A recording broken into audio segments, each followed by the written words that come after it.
You want me to tell you the story?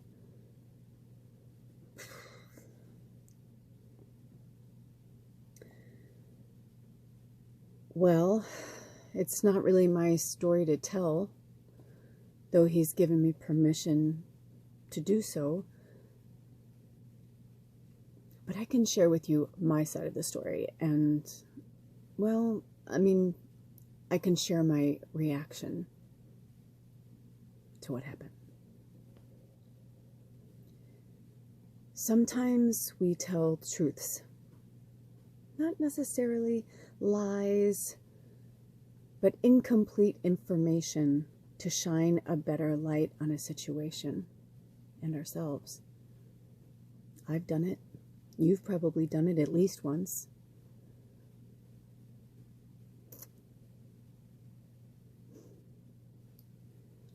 My entire life I was surrounded by narcissists. And told many times by family members that I was one. But of course, I was raised in it. It's a learned behavior. I didn't come out of the womb like that. They didn't come out of the womb like that. Nobody comes out of the womb like that. It's taught. So it's no surprise that over my lifetime, I've dated and friended many, many, many narcissists. Last year, after he started going to therapy, we were on a drive to the mountains when he just blurted out of nowhere in the car, "I'm a narcissist." And I just took a step back. And he says, "I believe I'm a true narcissist." And though I had already believed that to be true, it's still quite profound when a narcissist actually admits to being one. Or at least admitting to self-deprecating narcissistic behavior. His story to me wasn't a complete lie or a fabrication. It was what parts he needed to see at the time. Not because he's a manipulative monster. Rather, he was protecting me from the truth. He saw how incredibly devastated and fragile I was. He knew I couldn't handle it. The truth. What had really happened. He wasn't lying. He was protecting me. He was also protecting himself because I was so ungrounded and unglued. Had I believed that he had done this to himself, I may have allowed them to check him into a psych ward. But that was the last place that he needed to be. And I was way too ungrounded, like I said, to see the truth. So hearing him tell the story both shocked and horrified me. I sat there and listened and cried as he told me of everything that happened to him.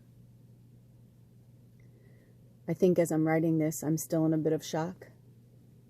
Have been feeling many emotional withdrawals from it since he told me just a little over 24 hours ago. I think it's important for me to write this from my mindset now, when it's fresh, when it's clear, or as clear as I can see it now. I feel like each part of this story will be told over time in the moments that I've unraveled them to understand my perspective of it as this story naturally unfolds for all of us. But that's how this finally came out. I was absolutely unraveling, not knowing what actually happened to him. With each outburst, each meltdown, each breakdown led to a new and different massive breakthrough for myself, for him, in our relationship. Demons are very real. I've dealt with them in the flesh, in the shadows, and the invisible ones that I may not see but can feel them in the fibers of my soul as the hairs raise up on my body and the darkness shrouds all around.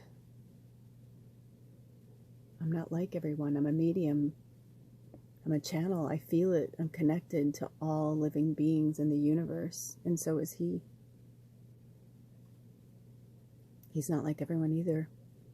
So when he told me that he had a hiking accident where he faced his demons We both allowed to see the story in a way that I could handle it.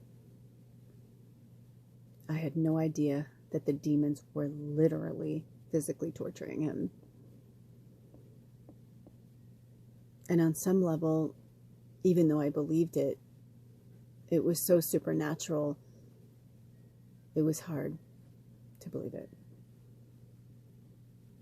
Because the pain and the suffering that I saw in him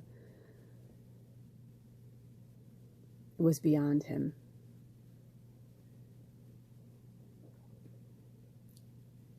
He said that he literally heard them yell from the trees, "Hang him!"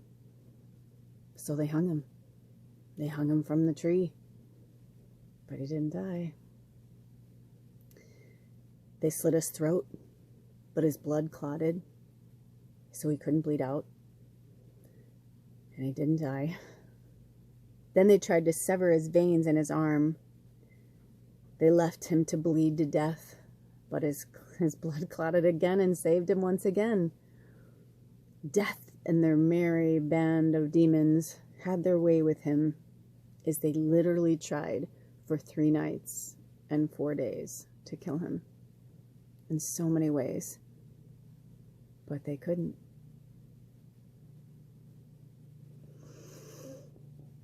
So I know that he's not human. He may live in a human body, but he is a superhero. He is like Bruce Willis, unbreakable. I don't know. I saw him. I couldn't believe he was alive. The doctors couldn't believe he was alive. The doctors said his neck was broken. How did he drive? How did he get to me? How did that happen? What happened? Doctors and surgeons from 2 different hospitals worked diligently to save his life and said he should not be alive. But he was. And he walks today. Never had any surgery. We healed him. He healed himself. He let go of the demons. He said goodbye. But he didn't die because he wasn't meant to. He should be dead. But he's not. He's a fucking warrior. He's a superhero, and he's more than unbreakable. He's unstoppable.